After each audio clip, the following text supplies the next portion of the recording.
Hallelujah, hallelujah. ದೇವರ ನಾಮಕ್ಕೆ ಮಹಿಮೆ ಉಂಟಾಗಲಿ. ಇವತ್ತು ಸಹ ಭಾನುವಾರದಲ್ಲಿ ನಿಮ್ಮೆಲ್ಲ ಕೆಲಸ ಕಾರ್ಯಗಳನ್ನು ಬದಿಗಿಟ್ಟು ಇವತ್ತು ದೇವರನ್ನ ಆರಾಧನೆ ಮಾಡಲೇಬೇಕು, ದೇವರ ಸನ್ನಿಧಾನಕ್ಕೆ ಹೋಗಲೇಬೇಕು ಅನ್ನುವಂಥ ಭಾರದಿಂದ ಕರ್ತನ ಸನ್ನಿಧಾನಕ್ಕೆ ಬಂದಿರುವಂಥ ನಿಮ್ಮೆಲ್ಲರನ್ನ ದೇವರ ಹೆಸರಿಸಿಡಿದು ಆಶೀರ್ವದಿಸಲಿ, ಆಶೀರ್ವದಿಸಲಿ, ಆಶೀರ್ವದಿಸಲಿ. ಹಲ್ಲೆಲೂಯ.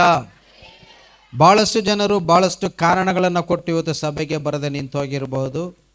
ನಾವಾದರೂ ನಮಗೆ ಅನೇಕ ಸಮಸ್ಯೆಗಳು, ಕಷ್ಟಗಳು, ಅನೇಕ ಸಂಕಷ್ಟಗಳು ಇದ್ದಾಗಲೂ ಸಹ ಸಭೆಗೆ ನಿಂತೋಗದೆ ಸಭೆಗೆ ಬಂದಿರುವಂಥ ನಿಮ್ಮೆಲ್ಲರನ್ನ ದೇವರು ವಿಶೇಷವಾದವರು ಎಂಬುದಾಗಿ ಎಣಿಸಿ ನಿಮ್ಮೆಲ್ಲ ಇಷ್ಟಾರ್ಥಗಳನ್ನು ನೆರವೇರಿಸಿ ನಿಮ್ಮೆಲ್ಲರ ಪ್ರಾರ್ಥನೆಗಳಿಗೆ ಸದುತ್ತರವನ್ನು ದಯಪಾಲಿಸಲಿ, ಸದುತ್ತರವನ್ನು ದಯಪಾಲಿಸಲಿ.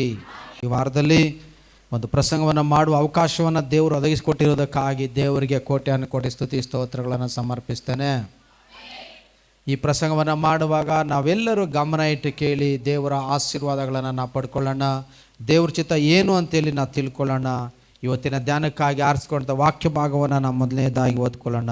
ಯೋಹಾನನು ಬರೆದಂಥ ಸುವಾರ್ತೆ 15ನೇ ಅಧ್ಯಾಯ 13ನೇ ವಾಕ್ಯದಿಂದ 13 ಮತ್ತು 14ನೇ ವಾಕ್ಯವನ್ನು ಈ ಸಮಯದಲ್ಲಿ ಓದ್ಕೊಳ್ಳೋಣ. ಪ್ರಾಣವನ್ನೇ ಸ್ನೇಹಿತರಿಗೋಸ್ಕರ ಕೊಡುವ ಪ್ರೀತಿಗಿಂತ ಹೆಚ್ಚಿನ ಪ್ರೀತಿಯು ಯಾವುದೂ ಇಲ್ಲ. ನಾನು ನಿಮಗೆ ಕೊಟ್ಟ ಆಜ್ಞೆಗಳಿಗೆ ಸರಿಯಾಗಿ ನೀವು ನಡೆದರೆ ನೀವು ನನ್ನ ಸ್ನೇಹಿತರು. ಆಮೇನ್, ಆಮೇನ್, ಆಮೇನ್. ಹಲ್ಲೆಲೂಯ. ನಮಗೆಲ್ಲರಿಗೂ ಸ್ನೇಹಿತರಿದ್ದಾರೆ, ಭಾಳಷ್ಟು ಕ್ಲೋಸ್ ಫ್ರೆಂಡ್ಸ್ ಇದ್ದಾರೆ, ಭಾಳಷ್ಟು ಹತ್ರ ಇರುವಂಥ ಸ್ನೇಹಿತರಿದ್ದಾರೆ. ಮತ್ತು ನಮಗೆ ಜಗಳ ಮಾಡಿಕೊಂಡು ನಮ್ಮಿಂದ ದೂರ ಹೋಗಿರುವಂಥ ಸ್ನೇಹಿತರು ಸಹ ನಮಗಿದ್ದಾರೆ. ಮತ್ತು ನಮಗೆ ಮೋಸ ಮಾಡಿರುವಂಥ ಸ್ನೇಹಿತರು ನಮಗಿದ್ದಾರೆ. ಮತ್ತು ನಮ್ಮನ್ನು ಹಾಳು ಮಾಡಿರುವಂಥ ಸ್ನೇಹಿತರು ಸಹ ನಮಗಿದ್ದಾರೆ. ಕರ್ತನಿರುವಂಥ ಪ್ರೀತಿಯ ಸಹೋದರ ಸಹೋದರಿ, ಯೇಸು ಕ್ರಿಸ್ತನು ಒಬ್ಬ ದೇವರಾಗಿ ಭೂಮಿ ಆಕಾಶನ ಉಂಟು ಮಾಡಿದವನಾಗಿ ನಮಗಾಗಿ ನಿಮಗಾಗಿ ಶಿಲುಬೆಯನ್ನು ಹೊತ್ತುಕೊಂಡು ಶಿಲುಬೆಯಲ್ಲಿ ಮರಣ ಹೊಂದಿ 3ನೇ ದಿನದಲ್ಲಿ ಪುನರುತ್ಥಾನವನ್ನು ಹೊಂದಿ ಪರಲೋಕಕ್ಕೆ ಏರಿಸಲ್ಪಟ್ಟು ತಂದೆಯಾದ ದೇವರ ಬಲಪಾರ್ಶ್ವದಲ್ಲಿ ಕುಳಿತುಕೊಂಡಿರುವಂಥ ದೇವರಾಗಿದ್ರೂ ಆತನ ಈ ಲೋಕದಲ್ಲಿದ್ದಾಗ ಆತನು ಹೇಳಿರುವಂಥ ಮಾತುಗಳಲ್ಲಿ, ಆತನು ಹೇಳಿರುವಂಥ ಶ್ರೇಷ್ಠವಾಗಿರುವಂಥ ಮಾತುಗಳಲ್ಲಿ ಇದು ಸಹ ಒಂದು ಮಾತು. ಏನಪ್ಪ ಅಂದರೆ, ನೀವು ನನ್ನ ಸ್ನೇಹಿತರಾಗಿದ್ದೀರಾ. ಹಲ್ಲೆಲೂಯ. ನಮ್ಮ ದೇವರು ಸ್ನೇಹಿತನಾಗೆ ಇರಲಿಕ್ಕೆ ಬಯಸುವಂಥ ದೇವರಾಗಿದ್ದಾರೆ. ನಮ್ಮ ದೇವರೇ, ನಾನು ದೇವರು, ನೀವೆಲ್ಲ ನನ್ನ ದಾಸರು, ನೀವೆಲ್ಲ ನಾನು ಹೇಳ್ದಂಗೆ ಕೇಳಬೇಕು, ನಾನು ಸಾರ್ವಭೌಮತ್ವ ಉಳ್ಳವನು, ನಾನು ಸರ್ವಶಕ್ತನು, ನಾನು ಸಿಂಹಾಸನದ ಮೇಲೆ ಕುಳಿತುಕೊಂಡು ಆಳ್ವಿಕೆ ಮಾಡುವವನು, ನಾನು ಭೂಮಿ ಆಕಾಶವನ್ನು ನಿರ್ಮಾಣ ಮಾಡಿರುವಂಥವನು, ನಿಮಗೆ ಪ್ರಾಣ ಕೊಟ್ಟಿರುವಂಥವನು, ನಿಮ್ಮ ಮೂಗಲಿ ಜೀವ ಶ್ವಾಸವನ್ನು ಊದಿರುವಂಥವನು, ನೀನು ಅಲ್ಲೇ ಇರಬೇಕು, ನಾನು ಇಲ್ಲಿರಬೇಕು ಅಂತೇಳಿ ಆತನು ಹೇಳುವಂಥ ದೇವರಲ್ಲ. ಆತನು ಸ್ನೇಹಮಯಿ ಆಗಿರುವಂಥ ದೇವರಾಗಿದ್ದಾನೆ. ಆತನು ನಮ್ಮ ಜೊತೆಯಲ್ಲಿ ಸ್ನೇಹಿತರ ಹಾಗೆ ಬೆರಿಲಿಕ್ಕೆ ಇಷ್ಟಪಡುವಂಥ ದೇವರಾತನಾಗಿದ್ದಾನೆ. ಆತನು 3.5 ವರ್ಷಗಳ ಕಾಲ ಈ ಲೋಕದಲ್ಲಿದ್ದಂಥ ಸಮಯದಲ್ಲಿ ಆತನು ತನ್ನ ಶಿಷ್ಯರನ್ನು ಸ್ನೇಹಿತರ ಹಾಗೆ ನಡೆಸಿಕೊಟ್ಟಂಥ ದೇವರು ಆತನಾಗಿದ್ದಾನೆ. ಆತ ತನ್ನ ಶಿಷ್ಯರಿಗೆ ಹೇಳ್ತಾ ಇದ್ದಾನೆ, ನೀವು ನನ್ನ ಸ್ನೇಹಿತರಾಗಿದ್ದೀರಾ. ಆಮೇನ್. ದೇವರು ನಮ್ಮೆಲ್ಲರಿಗೆ ಸ್ನೇಹಿತನಾಗಿದ್ದಾನೆ. Hallelujah, hallelujah. ಕರ್ತನಲ್ಲಿರುವಂಥ ಪ್ರೀತಿಯ ಸಹೋದರ ಸಹೋದರಿ, ಸ್ನೇಹಿತರು ಎಂಬುದಾಗಿ ಹೇಳಿ ನಾವು ಹೇಳುವಾಗ ಅದನ್ನು ನಾವು ನಿಮಗೆ ವಿವರಿಸಿ ಹೇಳುವಂಥ ಅವಶ್ಯಕತೆ ಇಲ್ಲ. ಯಾಕಂದರೆ ನಮಗೆಲ್ಲರಿಗೂ ಈಗಾಗಲೇ ಒಳ್ಳೆಯ ಸ್ನೇಹಿತರಿದ್ದಾರೆ, ಈಗಾಗಲೇ ಒಳ್ಳೆಯ ಸ್ನೇಹದ ಅನುಭವಗಳು ಸಹ ನಮಗಾಗಿದೆ. ಆದರೆ ಬೈಬಲ್ ಹೇಳುತ್ತೆ, ಈಗ ನಾವು ಯಾವ ಕಾಲದಲ್ಲಿದ್ದೀವಿ? ಕೃಪೆ ಕಾಲದಲ್ಲಿದ್ದೀವಿ. ಸಭೆಯ ಪ್ರಕಾರವಾಗಿ, ಲೋಕದ ಪ್ರಕಾರವಾಗಿ ನಾವು ಕಲಿಯುಗದಲ್ಲಿದ್ದೀವಿ. ಈ ಕೃಪೆ ಕಾಲದಲ್ಲಿ, ಈ ಒಂದು ಕಲಿಯುಗದಲ್ಲಿ ನಿಜವಾಗಲೂ ಒಳ್ಳೆ ಸ್ನೇಹಿತರು ನಮಗೆ ಸಿಗ್ತಾರಾ? ನಿಜವಾಗ್ಲೂ ಈ ಲೋಕದಲ್ಲಿ ಒಳ್ಳೆ ಸ್ನೇಹಿತರು ಅಂತ ಇದ್ದಾರಾ? ಬೈಬಲ್ ಹೇಳ್ತದೆ ಈ ಲೋಕದಲ್ಲಿ ಒಳ್ಳೆ ಸ್ನೇಹಿತರು ಅಂತ ಯಾರಾದರೂ ಇದ್ದಾರೆ? ಎಲ್ಲಿ ಸಿಗ್ತಾರೆ ಒಳ್ಳೆ ಸ್ನೇಹಿತನು? ಜ್ಞಾನೋಕ್ತಿಗಳು 20ನೇ ಅಧ್ಯಾಯ 6ನೇ ವಾಕ್ಯ ನಮಗೆ ಈ ರೀತಿಯಾಗಿ ಹೇಳುತ್ತೆ. ಜ್ಞಾನೋಕ್ತಿಗಳು 20ನೇ ಅಧ್ಯಾಯ 6ನೇ ವಾಕ್ಯ. ಬಹುಮಂದಿ ನಮಗೆ ಸ್ನೇಹಿತರಿದ್ದಾರೆ. ನಂಬಿಗಸ್ತನಾಗಿರುವಂಥ ಸ್ನೇಹಿತನು ಎಲ್ಲಿ ಸಿಗ್ತಾನೆ? ಎಲ್ಲಿ ಸಿಗ್ತಾನೆ ನಂಬಿಗಸ್ತನಾಗಿರುವಂಥ ಸ್ನೇಹಿತನು? ಬಾರಲ್ಲಿ ಸಿಗ್ತಾನ? ಇಲ್ಲ ಪಾಪ ಮಾಡುವಂಥ ಸ್ಥಳದಲ್ಲಿ ಸಿಗ್ತಾನ? ಖಂಡಿತ ಬಾರಲ್ಲಿ ಸಿಕ್ಕಿದ್ರೂ ಸಿಕ್ಕಬಹುದು ಒಳ್ಳೆ ನಂಬಿಗಸ್ತನಾಗಿರುವಂಥ ಸ್ನೇಹಿತನು. ಅಥವಾ ಪಾಪ ಮಾಡುವಂಥ ಸ್ಥಳಗಳಲ್ಲಿ ಪಾಪ ಮಾಡಲಿಕ್ಕೆ, ಕಳ್ತನವನ್ನು ಮಾಡಲಿಕ್ಕೆ ನಮಗೆ ಒಳ್ಳೆ ನಂಬಿಗಸ್ತರಾಗಿರುವಂಥ ಸ್ನೇಹಿತರು ಸಿಕ್ಕಿದ್ರೂ ಸಿಕ್ಕಬಹುದು. ಆದರೆ ನಿಜ ಜೀವನದಲ್ಲಿ ನಮ್ಮ ಕಷ್ಟಗಳನ್ನು ಅರಿತು ನಮಗೆ ಬೆನ್ನಿಗೆ ಬೆನ್ನು ಕೊಟ್ಟು ಭುಜಕ್ಕೆ ಭುಜ ಕೊಟ್ಟು ನಮ್ಮನ್ನು ನಡೆಸಿಕೊಡುವಂಥ ನಂಬಿಗಸ್ತನಾದಂಥ ಸ್ನೇಹಿತನು ಈಗಿನ ಕಾಲದಲ್ಲಿ ಎಲ್ಲಿದ್ದಾರೆ? ನಾವು ಆಲೋಚನೆ ಮಾಡಬೇಕು. ಈಗಿನ ಕಾಲದಲ್ಲಿ ಅಂಥ ನಂಬಿಗಸ್ತನಾಗಿರುವಂಥ ಸ್ನೇಹಿತನನ್ನು ಹುಡುಕ್ಲಿಕ್ಕೆ ಸಾಧ್ಯನಾ? ಅಂಥ ನಂಬಿಗಸ್ತನಾಗಿರುವಂಥ ಸ್ನೇಹಿತರು ನಮಗೆ ಸಿಗಲಿಕ್ಕೆ ಸಾಧ್ಯನಾ? ಈಗಿನ ಕಾಲ ಸ್ವತಃ ಅಣ್ಣ ತಮ್ಮಂದರನ್ನೇ ದೂರ ಮಾಡುವಂಥ ಕಾಲ, ಅಕ್ಕ ತಂಗಿಯರೇ ದೂರ ಹೋಗುವಂಥ ಕಾಲ.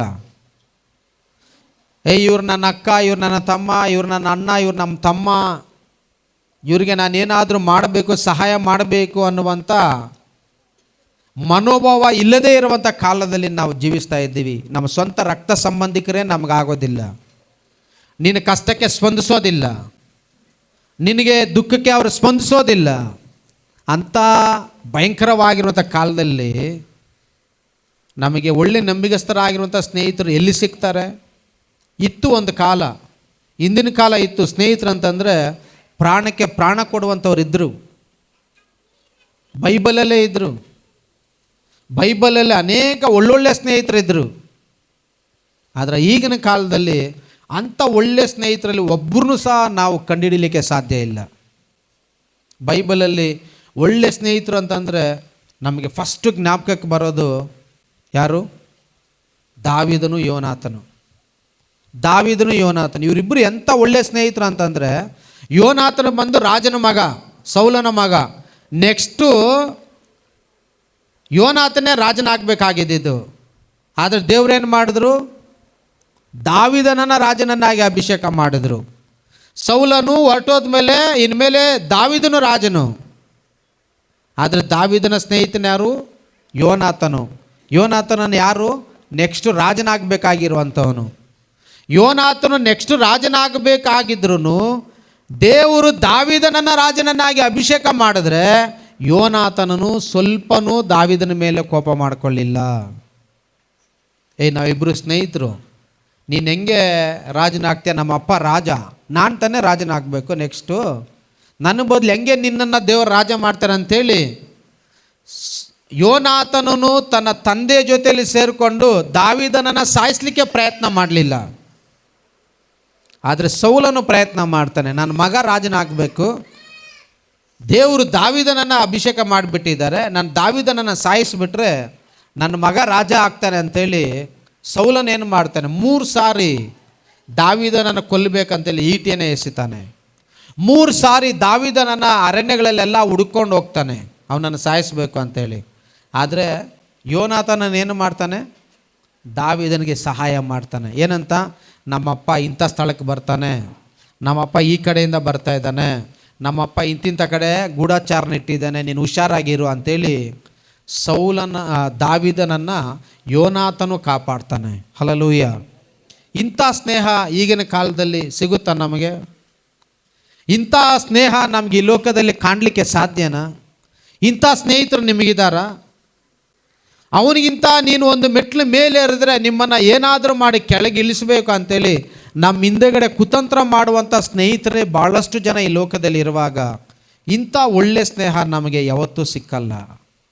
ಕರ್ತನಲ್ಲಿರುವಂಥ ಪ್ರೀತಿಯ ಸಹೋದರ ಸಹೋದರಿ, ಸತ್ಯವೇದದಲ್ಲಿ ಇನ್ನೂ ಕೆಲವು ಸ್ನೇಹಿತರಿದ್ದಾರೆ. ದಾನಿಯೇಲನು ಮತ್ತು ದಾನಿಯೇಲನ 3 ಜನ ಸ್ನೇಹಿತರು, ಶದ್ರಕ್ ಮೇಷಕ್ ಅಬೇದ್ನೆಗೋ. ದಾನಿಯೇಲನು, ಶದ್ರಕ್ ಮೇಷಕ್ ಅಬೇದ್ನೆಗೋ ಈ 4 ಜನ ತುಂಬ ಒಳ್ಳೆಯ ಸ್ನೇಹಿತರು. ಮೊಟ್ಟ ಮೊದಲನೇದಾಗಿ ದಾನಿಯೇಲನು ಬಾಬಿಲೋನ್ ದೇಶದಲ್ಲಿ ನೆಬೂಕದ್ನೆಚ್ಚರನ ಆಸ್ಥಾನದಲ್ಲಿ ಅವನೊಬ್ಬ ಮಂತ್ರಿ ಆಗ್ತಾನೆ. ನೆಬೂಕದ್ನೆಚ್ಚರನು ದಾನಿಯೇಲನನ್ನು ಮಂತ್ರಿ ಸ್ಥಾನಕ್ಕೆ ಏರಿಸ್ತಾನೆ. ಆಗ ಅವನ 3 ಸ್ನೇಹಿತರು ದಾನಿಯೇಲನ ಮೇಲೆ ಕೋಪ ಮಾಡ್ಕೊಳ್ಳಿಲ್ಲ. ಕೋಪ ಮಾಡ್ಕೊಂಡ್ರ, ನಮ್ಮೋರು ಒಂದೇ ಕಡೆ ಓದಿದ್ದು, ನಮ್ಮೋರು ಒಂದೇ ಕಡೆ ನಾವು ಬೆಳೆದಿದ್ದು, ನಮ್ಮನ್ನು ಬಿಟ್ಟುಬಿಟ್ಟು ದಾನಿಯೇಲನ ಇವಾಗ ಮಂತ್ರಿ ಆಗಿಬಿಟ್ನಲ್ಲ ಅಂಥೇಳಿ ಈ 3 ಸ್ನೇಹಿತರು ದಾನಿಯೇಲನ ಮೇಲೆ ಕೋಪ ಮಾಡ್ಕೊಳ್ಳಿಲ್ಲ.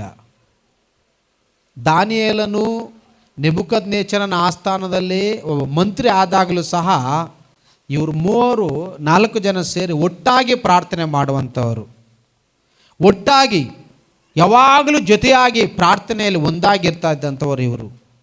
ಕರ್ತನಲ್ಲಿರುವಂಥ ಪ್ರೀತಿಯ ಸಹೋದರ ಸಹೋದರಿ, ಇಂಥ ಒಳ್ಳೆಯ ಸ್ನೇಹಿತರನ್ನು ನಾವು ಈಗಿನ ಕಾಲದಲ್ಲಿ ಕಾಣಲಿಕ್ಕೆ ಸಾಧ್ಯನಾ? ಇಂಥ ಒಳ್ಳೆಯ ಸ್ನೇಹಿತರು ನಮಗೆ ಈಗಿನ ಕಾಲದಲ್ಲಿ ಸಿಗ್ತಾರ? ಅದೇ ಜ್ಞಾನೋಕ್ತಿಗಳಲ್ಲಿ ಸೊಲೊಮೋನನು ಹೇಳ್ತಾ ಇದ್ದಾನೆ, ನಂಬಿಗಸ್ತನಾಗಿರುವಂಥ ಸ್ನೇಹಿತನು ಎಲ್ಲಿ ಸಿಗ್ತಾನೆ? ಯಾರಿಗೆ ಸ್ನೇಹಿತರು ಜಾಸ್ತಿ ಇದ್ದಾರೆ ಈಗಿನ ಕಾಲದಲ್ಲಿ? ದುಡ್ಡಿರೋರಿಗೆ. ದುಡ್ಡಿದ್ರೆ ಭಾಳಷ್ಟು ಜನ ಸ್ನೇಹಿತರು ನಮಗೆ. ಯಾಕಂದರೆ ಜ್ಞಾನೋಕ್ತಿಗಳಲ್ಲಿ ಭಾಳ ಸ್ಪಷ್ಟವಾಗಿ ಆತನು ಹೇಳ್ತಾನೆ. ಜ್ಞಾನೋಕ್ತಿಗಳು 14ನೇ ಅಧ್ಯಾಯ 20ನೇ ವಾಕ್ಯ. ಯಾರಾದರೂ ಓದಿ ಜ್ಞಾನೋಕ್ತಿಗಳು 14ನೇ ಅಧ್ಯಾಯ 20ನೇ ವಾಕ್ಯ. ಬಡವನು ನೆರೆಯವನಿಗೂ ಅಸಹ್ಯ, ಧನವಂತನಿಗೆ ಬಹುಜನ ಮಿತ್ರರು. ಆಮೇನ್. ಯಾರಿಗೆ ಬಹುಜನ ಮಿತ್ರರು? ಧನವಂತನಿಗೆ. ದುಡ್ಡಿರೋನಿಗೆ ಭಾಳಷ್ಟು ಜನ ಮಿತ್ರರು. ದುಡ್ಡಿದ್ರೇ ನಮ್ಗೆ ಇವತ್ತೆಲ್ಲ ಫ್ರೆಂಡ್ಶಿಪ್ಪು, ನಂಬಿಗಸ್ತತನ ಎಲ್ಲ. ದುಡ್ಡಿದ್ರೆ ಓ ಅಣ್ಣ, ಬಾಸ್ ಬಾಸ್ ಬಾಸ್ ಅಂತಾರೆ. ದುಡ್ಡಿದ್ರೆ ಇವ್ರು ನಮ್ಮ ಬಾಸು. ದುಡ್ಡಿದ್ರೆ ಅವನ ಬಾಲ ಹಿಡ್ಕೊಂಡು ಎಲ್ಲಿ ಬೇಕಾದರೂ ಓಡಾಡ್ತಾರೆ. ಅದೇ ಅವನ ಹತ್ರ ದುಡ್ಡಿಲ್ಲ ಅಂತ ತಿಳ್ಕೊಳ್ಳಿ, ಅವನ ಬಾಸಲ್ಲ, ಅವನು ಝೀರೋ ಆಗೋಗಿರ್ತಾನೆ. ಅವನ ಹಿಂದೆ ಮುಂದೆ ಯಾರೂ ಇರಲ್ಲ. ದುಡ್ಡಿತ್ತು ಅಂದರೆ ದೊಡ್ಡದೊಂದು ಕೇಕ್ ಮಾಡಿಸ್ತಾರೆ. ಏನಂತ?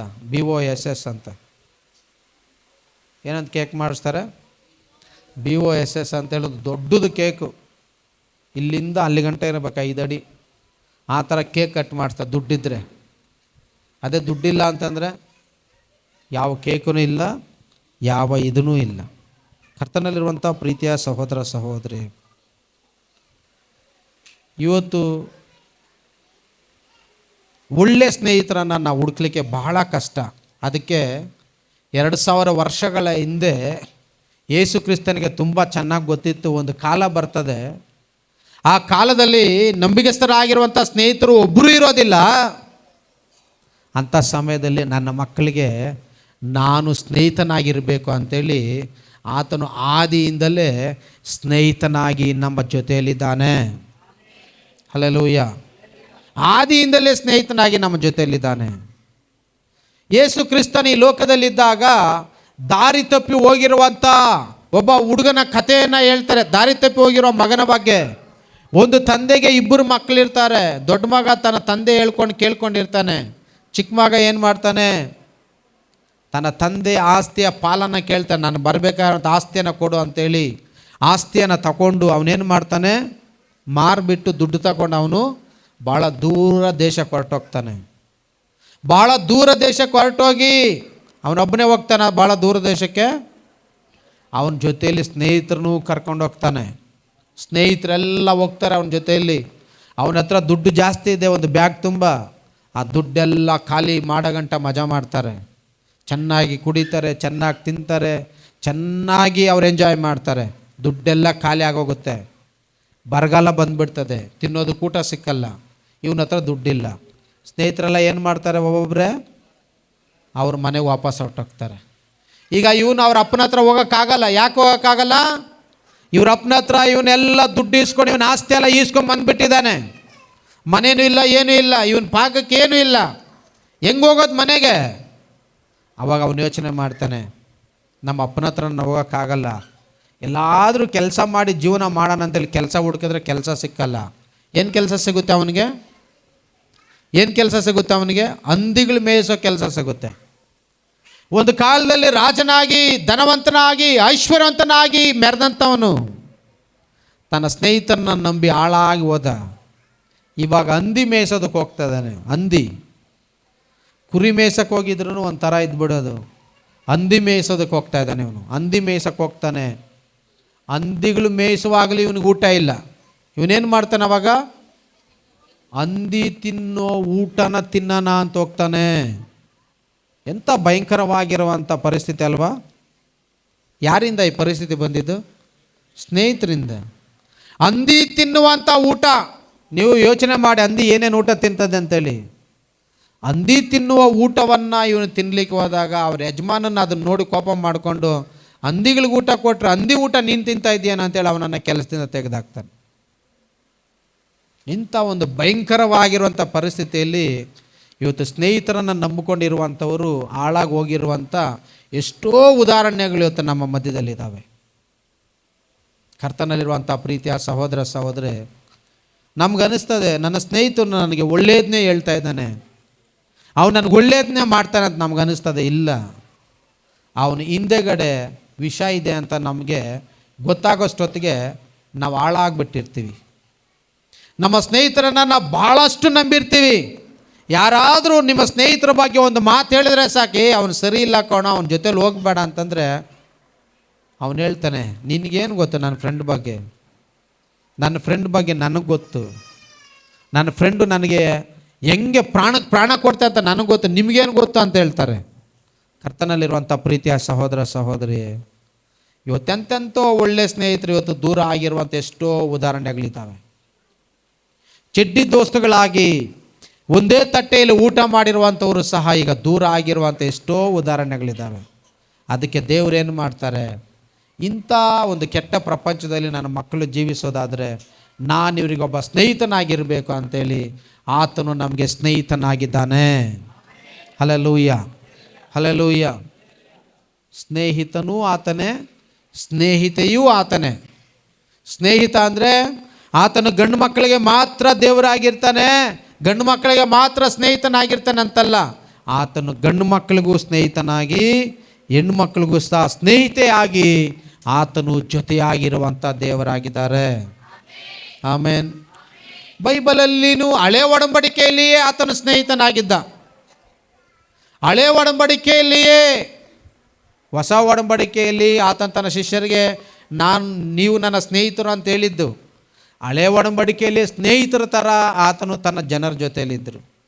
ಫಸ್ಟು ಯಾರ ಜೊತೆಯಲ್ಲಿ ಅವರ ಸ್ನೇಹಿತರ ಜೊತೆ ಇದ್ದರು, ಸ್ನೇಹಿತರ ಥರ ಇದ್ದರು ಅಂದರೆ ಆದಾಮನ ಜೊತೆ, ಅವಳ ಜೊತೆ. ಆದಾಮನ ಜೊತೆ ಅವಳ ಜೊತೆ ಬೈಬಲ್ ಹೇಳ್ತದೆ, ಆದಿಕಾಂಡ 3ನೇ ಅಧ್ಯಾಯದಲ್ಲಿ ಪ್ರತಿದಿನ ಸಾಯಂಕಾಲ ದೇವರು ಅವ್ರ ಜೊತೆಯಲ್ಲಿ ಅನ್ಯೂನ್ಯತೆಯಿಂದ ಇರಲಿಕ್ಕೆ, ಅವ್ರ ಜೊತೆಯಲ್ಲಿ ಮಾತಾಡಲಿಕ್ಕೆ ಬರ್ತಾ ಇದ್ರಂತೆ. ಸ್ನೇಹಿತರ ಥರ ಮಾತಾಡಲಿಕ್ಕೆ, ಸ್ನೇಹಿತರ ಥರ ಅವ್ರ ಕಷ್ಟಗಳನ್ನು ಹಂಚ್ಕೊಳ್ಳಿಕ್ಕೆ, ಅವ್ರ ಜೊತೆಯಲ್ಲಿ ಅನ್ಯೂನ್ಯತೆಯಿಂದ ಇರಲಿಕ್ಕೆ ಪ್ರತಿದಿನ ಬರೋರು ಸಾಯಂಕಾಲ ಮಾತಾಡಲಿಕ್ಕೆ. ಅವ್ರ ಜೊತೆಯಲ್ಲಿ ಕೂತ್ಕೊಳ್ಳೋದು, ಮಾತಾಡೋದು, ಅವರನ್ನು ಆಧರಿಸೋದು, ಅವ್ರನ್ನ ಸಂತೈಸೋದು, ಈ ಕೆಲಸವನ್ನು ದೇವರು ಮಾಡ್ತಾಯಿದ್ರು. ಆದರೆ ಆದಾಮನು ಅವಳು ಸೈತಾನನ ಮಾತನ್ನು ಕೇಳಿ ಮೋಸ ಹೋದರು. ಆದಾಮನ ಆದ ನಂತರ ನಾವು ಅನೋಕನ ಬಗ್ಗೆ ನೋಡ್ಬೋದು. ಅನೋಕನು ದೇವರ ಜೊತೆಯಲ್ಲಿ ಅನ್ಯೂನ್ಯವಾಗಿ ನಡೀತಾ ಇದ್ದನು. ಅನೋಕನ 365 ವರ್ಷಗಳ ಕಾಲ ದೇವರ ಜೊತೆಯಲ್ಲಿ ಅನ್ಯೂನ್ಯವಾಗಿ ನಡೆದಿದ್ದರಿಂದ ಅವನು ಮೇಲಕ್ಕೆ ಎತ್ತಲ್ಪಟ್ಟನು, ದೇವರ ಜೊತೆಯಲ್ಲಿ ಹೊರಟೋದ್ನು ಅಂತ. ಅನೋಕನ ಜೊತೆಯಲ್ಲಿ ದೇವರು ಸ್ನೇಹಿತನ ಥರ ಇದ್ದರು. ಅನೋಕನ ಜೊತೆಯಲ್ಲಿ ದೇವರು ಸ್ನೇಹಿತನ ಜೊತೆ ಇದ್ದರು. ಇವತ್ತು ನಾವೇನು ನಮ್ಮ ಸ್ನೇಹಿತರ ಹತ್ರ ನಾವೆಲ್ಲ ಕಷ್ಟ ಸುಖ ನಮ್ಮೆಲ್ಲ ಸೀಕ್ರೆಟ್ಗಳನ್ನೆಲ್ಲ ಬಿಚ್ಚಿಡ್ತೀವಿ. ಅವರೇನು ಮಾಡ್ತಾರೆ? ನಮ್ಮ ಹಿಂದೆ ಏನು ಮಾಡ್ತಾರೆ? ನಮ್ಮ ಹಿಂದೆ ನಾವು ಹೇಳೋದನ್ನೆಲ್ಲ ಹೋಗಿ ಹೋಗಿ ನಮ್ಮ ಶತ್ರುಗಳಿಗೆ ಅವ್ರು ಹೇಳ್ತಾ ಇರ್ತಾರೆ. ಇವ್ರು ಹಿಂಗೆ ಮಾಡಿದ್ರು, ಇವನು ಹಿಂಗೆ ಮಾಡ್ದ, ಅವನು ಹಿಂಗೆ ಮಾಡ್ದ, ಅವನು ಹಿಂಗೆ ನಡ್ಕೊಂಡ. ಕರ್ತನಲ್ಲಿರುವಂಥ ಪ್ರೀತಿಯ ಸಹೋದರ ಸಹೋದರಿ, ಆದರೆ ದೇವರು ಅನ್ಯೂನ್ಯತೆಯಲ್ಲಿ ನಮ್ಮ ಸಂಗಡ ಮಾತಾಡುವಂಥ ದೇವರಾಗಿದ್ದಾನೆ. ನಾವು ಚೆನ್ನಾಗಿರೋ ಗಂಟ ಅಷ್ಟೇ ನಮ್ಮ ಸ್ನೇಹಿತರು ನಮ್ಮ ಜೊತೆಯಲ್ಲಿ. ಮೊನ್ನೆ ಯಾರೋ ಒಬ್ಬರು ಹೇಳ್ತಾ ಇದ್ರು, ಒಬ್ಬ ಸ್ನೇಹಿತನಿಗೆ ನಾವು 10 ಸತಿ ಸಹಾಯ ಮಾಡಿರ್ತೀವಿ ಅಂತ ಇಟ್ಕೊಳ್ಳಿ. 10 ಸತಿ ಚೆನ್ನಾಗಿ ಸಹಾಯ ಮಾಡಿರ್ತೀವಿ ಅವ್ರಿಗೆ, ಅವ್ರ ಕಷ್ಟದಲ್ಲಿ, ದುಃಖದಲ್ಲಿ, ಅವ್ರ ವೇದನೆಯಲ್ಲಿ ಎಲ್ಲ ನಾವು ಸಹಾಯ ಮಾಡಿರ್ತೀವಿ. 11ನೇ ಸತಿ ಅವ್ನು ನಮ್ಮ ಹತ್ರ ಸಹಾಯ ಕೇಳಕ್ಕೆ ಬರ್ತಾನೆ. 11ನೇ ಸತಿ ನಮ್ಮ ಹತ್ರ ದುಡ್ಡಿರಲ್ಲ. ಆವಾಗ ನಾವು ಹೇಳ್ತೀವಿ, ದುಡ್ಡಿಲ್ಲಪ್ಪ ನನ್ನ ಹತ್ರ ಇವಾಗ ಸಹಾಯ ಮಾಡಲಿಕ್ಕೆ ಅಂತ. ಆವಾಗ ಇವನೇನು ಮಾಡ್ತಾನೆ, 10 ಸತಿ ಸಹಾಯ ಪಡ್ಕೊಂಡಿರ್ತಾನಲ್ಲ ಅದನ್ನೆಲ್ಲ ಮರ್ತೋಗ್ತಾನೆ. ನನಗೆ 10-15 ಸರಿ ಸಹಾಯ ಮಾಡಿದ್ದಾನೆ, ನನ್ನ ಕಷ್ಟದಲ್ಲಿ, ನನ್ನ ದುಃಖದಲ್ಲಿ, ನಾನು ವೇದನೆಯಲ್ಲಿ ಇದ್ದಾಗೆಲ್ಲ ಸಹಾಯ ಮಾಡಿದ್ದಾನೆ. ಇವಾಗ ಒಂದು ಸತಿ ಏನೋ ಕಷ್ಟ ಇದೆ, ಸಹಾಯ ಮಾಡಲಿಲ್ಲ ಬಿಡು ಅಂತ ಸುಮ್ಮನೆ ಇರಲ್ಲ. 11ನೇ ಸತಿ ಸಹಾಯ ಮಾಡಿಲ್ಲ ಅಂದ ತಕ್ಷಣ 10 ಸಾರಿ ಮಾಡಿರುವಂಥ ಸಹಾಯವನ್ನೆಲ್ಲ ಮರೆತೋಗಿ ಇಷ್ಟು ವರ್ಷಗಳ ಕಾಲ, 10 ವರ್ಷ ಅಂತ ಇಟ್ಕೊಳ್ಳಿ, 10 ವರ್ಷಗಳ ಕಾಲ ಏನೇನೋ ಸೀಕ್ರೆಟ್ಗಳು ಇವ್ರ ಮಧ್ಯೆ ಇರ್ತದೆ. ಇದನ್ನೆಲ್ಲ ಏನು ಮಾಡ್ತಾನೆ 11ನೇ ವರ್ಷದಲ್ಲಿ, ಒಂದೇ ಒಂದು ಸಹಾಯ ಮಾಡಿಲ್ಲ ಅಂತೇಳಿ 10 ವರ್ಷಗಳಲ್ಲಿ ಅವನು ಮಾಡಿರೋಂಥ ಸಹಾಯನೆಲ್ಲ ಮರೆತೋಗಿ 10 ವರ್ಷದ ಎಲ್ಲ ವಿಷಯಗಳನ್ನು ಸಾರ್ಕೊಂಬಂದ್ಬಿಡ್ತಾರೆ ಎಲ್ಲರಿಗೂ. ಹಿಂಗೆ ಆಯಿತು, ಹಂಗೆ ಮಾಡ್ದ, ಹಿಂಗೆ ಮಾಡ್ದ, ಅಲ್ಲೋದ ಇಲ್ಲೋದ, ಅವ್ನು ಸರಿ ಇಲ್ಲ, ಅವ್ನು ನನಗೆ ಹೆಲ್ಪ್ ಮಾಡಿಲ್ಲ, ಅವ್ನು ನನಗೆ ಹಂಗೆ ಮಾಡ್ದ, ಹಿಂಗೆ. ಕರ್ತನಲ್ಲಿರುವಂಥ ಪ್ರೀತಿಯ ಸಹೋದರ ಸಹೋದರಿ, ಮನುಷ್ಯನ ಸ್ವಭಾವ ಇದು ಕಾಮನ್ನು. ಯಾಕಂದರೆ ಮನುಷ್ಯನನ್ನು ಆಳ್ವಿಕೆ ಮಾಡ್ತಾ ಇರುವಂಥದ್ದು ಬಂದು ಸೈತಾನನು.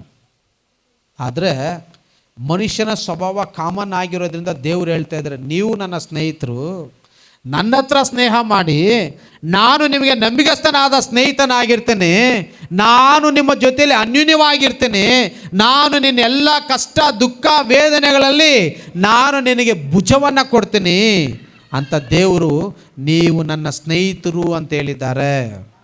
ಹಲ್ಲೆಲೂಯ. ಹಳೆ ಒಡಂಬಡಿಕೆಯಲ್ಲಿ ಅಬ್ರಹಾಮನ ಜೊತೆಯಲ್ಲಿ ದೇವರು ಸ್ನೇಹಿತನಾಗಿದ್ದನು ಅಂತ ಬೈಬಲ್ ಹೇಳ್ತದೆ.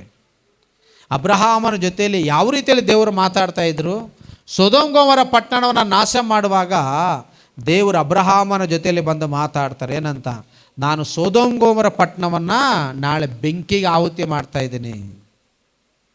ಅಬ್ರಹಾಮನು ದೇವರ ಜೊತೆಯಲ್ಲಿ ಸ್ನೇಹಿತನ ಜೊತೆಯಲ್ಲಿ ಮಾತಾಡೋ ಥರ ಮಾತಾಡ್ತಾನೆ ಸೊದೋಮ್ ಗೊಮೋರ ಪಟ್ಟಣದ ವಿಷಯವಾಗಿ. ಏನಂತ, ಸ್ವಾಮಿ, ಸೊದೋಮ್ ಗೊಮೋರ ಪಟ್ಟಣದಲ್ಲಿ ಒಂದು 50 ಜನ ನೀತಿವಂತರಿದ್ದರೆ ಅವ್ರ ಜೊತೆಯಲ್ಲಿ ಇಡೀ ಸೊದೋಮ್ ಗೊಮೋರ ಪಟ್ಟಣವನ್ನೇ ನಾಶ ಮಾಡಿಬಿಡ್ತೀಯ ಸ್ವಾಮಿ.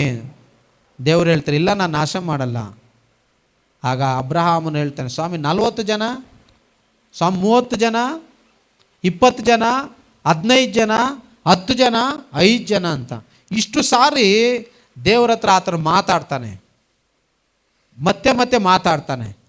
ದೇವರು ಅಬ್ರಹಾಮನ ಮೇಲೆ ಕೋಪ ಮಾಡಿಕೊಳ್ಳಿಲ್ಲ. ಬೈಬಲ್ ಹೇಳ್ತದೆ, ಅಬ್ರಹಾಮನಿಗೆ ದೇವರು ಸ್ನೇಹಿತನಾಗಿದ್ದನು. ಯಾಕೋಬ 2:23 ಅಬ್ರಹಾಮನಿಗೆ ದೇವರು ಸ್ನೇಹಿತನಾಗಿದ್ದನು.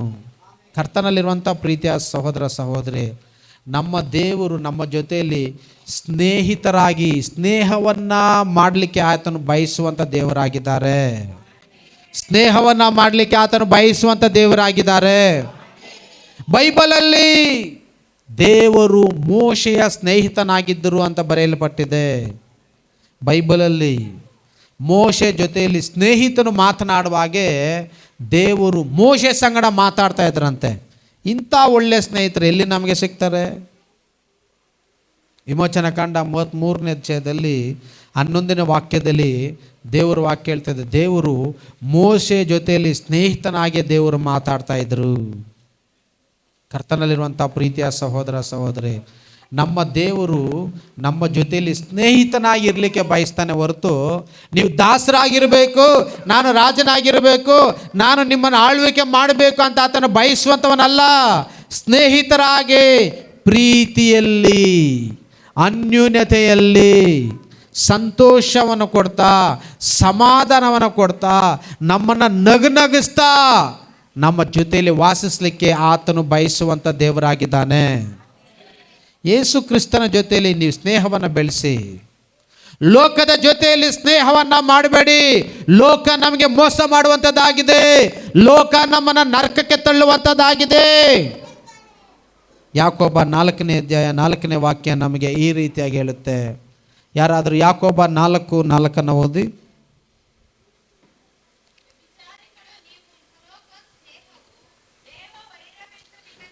ಇಹಲೋಕ ಸ್ನೇಹವು ದೇವರ ವೈರಿ ಅಂತ ನಿಮಗೆ ತಿಳಿಯದು.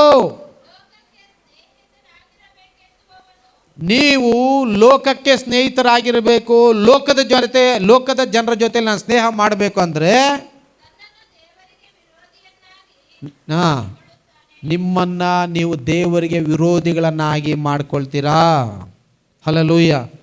ಎಷ್ಟು ಸಾರಿ ಹೇಳ್ತೀವಿ, ಅವ್ರ ಜೊತೆ ಸೇರಬೇಡಪ್ಪ, ಕುಡುಕರ ಜೊತೆಯಲ್ಲಿ, ಆ ಪೋಲಿಗಳ ಜೊತೆಯಲ್ಲಿ ಸೇರಬೇಡಪ್ಪ, ಅವ್ರ ಜೊತೆಲಿ ಹೋಗಬೇಡ, ಇವ್ರ ಜೊತೆಲಿ ಹೋಗಬೇಡ ಅಂತಂದರೆ ಇವ್ರು ಅವ್ರ ಜೊತೆಲೇ ಹೋಗ್ತಾರೆ. ಅವ್ರು ಹೇಳ್ತಾರೆ, ಇಲ್ಲ ನಮ್ಗೆ ಅವನೇ ಬೆಸ್ಟ್ ಫ್ರೆಂಡ್, ಅವನೇ ಕರೆಕ್ಟ ನನಗೆ. ಬೈಬಲ್ ಹೇಳ್ತದೆ, ಲೋಕದ ಜನರ ಜೊತೆಯಲ್ಲಿ ನೀನು ಸ್ನೇಹವನ್ನು ಬಿಡು. ಹಂಗಾದರೆ ಚರ್ಚವ್ರ ಜೊತೆ ಸ್ನೇಹ ಮಾಡಬೇಕಾ? ಚರ್ಚಲ್ಲಿ ಯಾರಾದರೂ ತುಂಬ ಪ್ರಾರ್ಥನೆ ಮಾಡೋರು ಇದ್ದರೆ ಅಂಥವ್ರ ಜೊತೆಲಿ ಸ್ನೇಹ ಮಾಡಿ. ಅಂಥವ್ರ ಜೊತೆಲಿ ನೀವು ಪ್ರಾರ್ಥನೆ ಕಲ್ತ್ಕೊಳ್ಳಿ. ತುಂಬ ಪ್ರೇಯರ್ ಮಾಡೋರು ಅಂತ ತುಂಬಾ ಪ್ರೇಯರ್ ಮಾಡೋರಾಗಿರಬೇಕು. ದೇವರ ವಾಕ್ಯಗಳನ್ನು ಕೈಗೊಂಡು ನಡೆಯೋರಾಗಿರಬೇಕು. ಅಂಥವ್ರನ್ನ ಬಿಟ್ಟರೆ ನೀವು ಯೇಸು ಕ್ರಿಸ್ತನ ಜೊತೆಯಲ್ಲಿ ಮಾತ್ರನೇ ಸ್ನೇಹವನ್ನು ಮಾಡಬೇಕು. ಯೇಸು ಕ್ರಿಸ್ತನು ನಿಮಗೆ ಒಳ್ಳೆ ಸ್ನೇಹಿತನಾಗಿರಲಿಕ್ಕೆ ಆತನು ಬಯಸ್ತಾನೆ. Hallelujah, hallelujah. ಲೋಕದ ಸ್ನೇಹ ನಮಗೆ ದೇವರಿಗೆ ವೈರಿಯಾಗಿದೆ. ದೇವರು ಲೋಕದ ಸ್ನೇಹವನ್ನು ಬಯಸೋದಿಲ್ಲ. ಲೋಕಕ್ಕೆ ಸ್ನೇಹಿತರಾಗಿರಲಿಕ್ಕೆ ಪ್ರಯತ್ನ ಮಾಡಬೇಡಿ. ಲೋಕಕ್ಕೂ ದೇವರಿಗೂ ಏನು ಸಂಬಂಧ ಅಂತೇಳಿ ಆತನು ಕೊರಿಂಥದವರಿಗೆ ಬಂದ ಪತ್ರಿಕೆಯಲ್ಲಿ ಆತನು ಬರೀತಾನೆ. ವಿಶ್ವಾಸಿಗಳಿಗೂ ಅವಿಶ್ವಾಸಿಗಳಿಗೂ ಏನು ಸಂಬಂಧ? ಸೈತಾನನಿಗೂ ನಮಗೂ ಏನು ಸಂಬಂಧ? ಕರ್ತನಲ್ಲಿರುವಂಥ ಪ್ರೀತಿಯ ಸಹೋದರ ಸಹೋದರಿ, ಬೆಳಕಿಗೂ ಕತ್ತಲಿಗೂ ಐಕ್ಯತೆ ಏನು?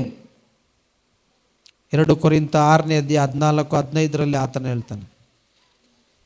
ಕರ್ತನಲ್ಲಿರುವಂಥ ಪ್ರೀತಿಯ ಸಹೋದರ ಸಹೋದರಿ, ನಾವು ಲೋಕದ ಜೊತೆಯಲ್ಲಿ ಸ್ನೇಹವನ್ನು ಮಾಡ್ಕೋಬಾರ್ದು.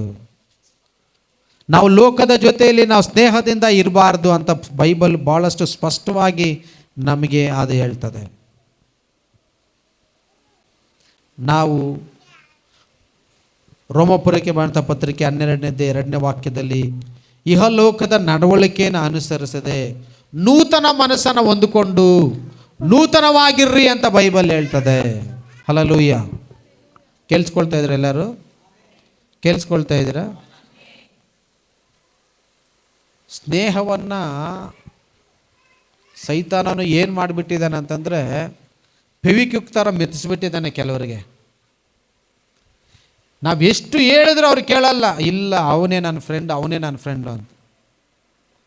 ನಾನು ಸಹ ಬೈಬಲ್ ಕಾಲೇಜಲ್ಲಿ ಇರುವಾಗ ಒಬ್ಬ ಇದ್ದ, ಇವಾಗಲಿದ್ದಾನೆ ಫ್ರೆಂಡ್ ಆಗಿ, ಆದರೆ ಅಷ್ಟೊಂದು ಕನೆಕ್ಷನ್ ಇಲ್ಲ. ನಾವು ಯಾವ ರೀತಿಯಲ್ಲಿ ಇದ್ವಿ ಅಂತಂದರೆ ಮಾತಾಡ್ದಿರೋ ಒಂದು ದಿನಾನೂ ಇರ್ತಾ ಇರಲಿಲ್ಲ, ಮಾತಾಡ್ದಿರೋ ಒಂದು ದಿನಾನೂ ಇರೋಕ್ಕಾಗ್ತಾ ಇರಲಿಲ್ಲ. ಆ ಥರ ಫ್ರೆಂಡ್ಶಿಪ್ಪು. ಒಂದು ಸಾರಿ ನಾನು ಕ್ಯಾಪ್ಟನ್ ಆದೆ ಬೈಬಲ್ ಕಾಲೇಜಲ್ಲಿ. ಕ್ಯಾಪ್ಟನ್ ಆದಮೇಲೆ ಅಲ್ಲಿ ಒಂದು ಹಸು ಸಾಕಿದ್ವಿ. ಹಸು ಸಗಣಿ ಎಲ್ಲ ಹಾಕೋದು, ಅದನ್ನೆಲ್ಲ ದಿನ ಒಬ್ಬೊಬ್ಬರು ಕ್ಲೀನ್ ಮಾಡಬೇಕಾಗಿತ್ತು. ಒಂದಿನ ಇವನಿಗೋಗಿ ಹೇಳಿದೆ, ಅವ್ನ ಟರ್ಮ್ ಬಂತು, ಇವತ್ತು ನಿಂದು ಹಸು ಸಗಣಿ ಕ್ಲೀನ್ ಮಾಡು ಅಂತ.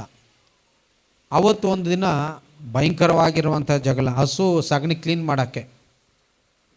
ಅವತ್ತು ಮಾತನ್ನು ಬಿಟ್ಟು ಸುಮಾರು ವರ್ಷಗಳ ಕಾಲ ಮಾತಾಡಲಿಲ್ಲ. ಅದಾದಮೇಲೆ ಮತ್ತೆ ಸುಮಾರು ಪ್ರಾಬ್ಲಮ್ಗಳಾಯಿತು. ಇವಾಗೇನು ಮಾತಾಡ್ದಿರೇನಿಲ್ಲ, ಮಾತಾಡ್ತೀವಿ. ಆದರೆ ಏನು ಹೇಳೋಕ್ಕೆ ಬಯಸ್ತಾ ಇದ್ದೀನಿ ಅಂದರೆ, ನೀನು ಎಷ್ಟೇ ಫೆವಿಕ್ವಿಕ್ ಬಾಂಡ್ ಹಾಕಿರುವಂಥ ಸ್ನೇಹಿತರು ನಿನಗಿದ್ರೂ ಒಂದಲ್ಲ ಒಂದು ದಿನ ನಿನ್ನಿಂದ ಅವ್ರು ದೂರ ಹೋಗ್ತಾರೆ. ನಿನ್ನ ಜೊತೆಯಲ್ಲಿ ಅವ್ರು ಜಗಳ ಮಾಡೇ ಮಾಡ್ತಾರೆ. ನಿನ್ನ ವಿರುದ್ಧವಾಗಿ ಅವ್ರು ಮಾತಾಡ್ತಾರೆ.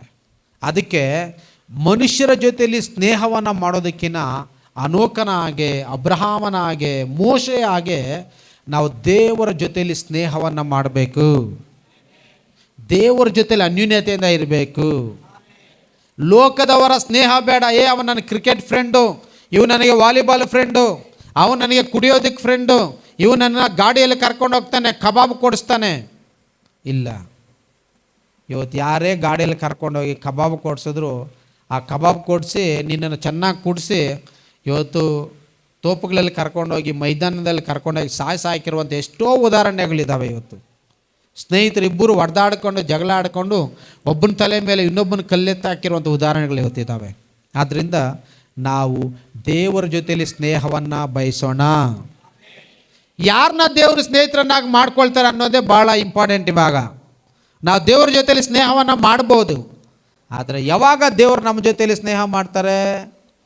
ಇವತ್ತು ವಾಕ್ಯ ಏನು ಹೇಳ್ತಾ ಇದೆ? ಯೋಹಾನ ಬರೆದ ಸುವಾರ್ತೆಯಲ್ಲಿ,